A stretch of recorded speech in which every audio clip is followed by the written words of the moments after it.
சொல்லப்போனால் இவர் பெரிய லெட்டர் எழுதுறதே அவங்க கிண்டல் பண்ணுறாங்க. நீங்கள் லவ் லெட்டர் எழுதுறீங்களா இல்லை ஆய்வு கட்டுரை தான் எழுதுறீங்களா அப்படின்னு சொல்லி கிண்டல் பண்ணுறாங்க. அதுக்கும் அவர் ஒரு ஆய்வு கட்டுற மாதிரியே ரெஸ்பாண்ட் பண்ணுவார்.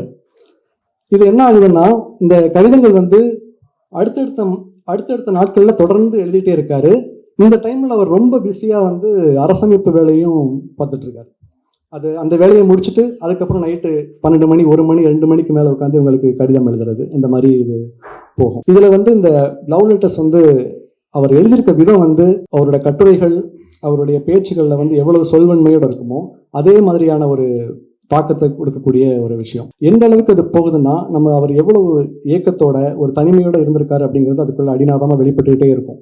இப்போ திருமணம்லாம் முடிஞ்சதுக்கு அப்புறம் என்ன ஆகும் அப்படின்னா, அவர் தன்னை வந்து ஒரு குழந்தை மாதிரி அவங்க ட்ரீட் பண்ணணும் அப்படின்னு சொல்லி அவர் ஆசைப்படுவார்.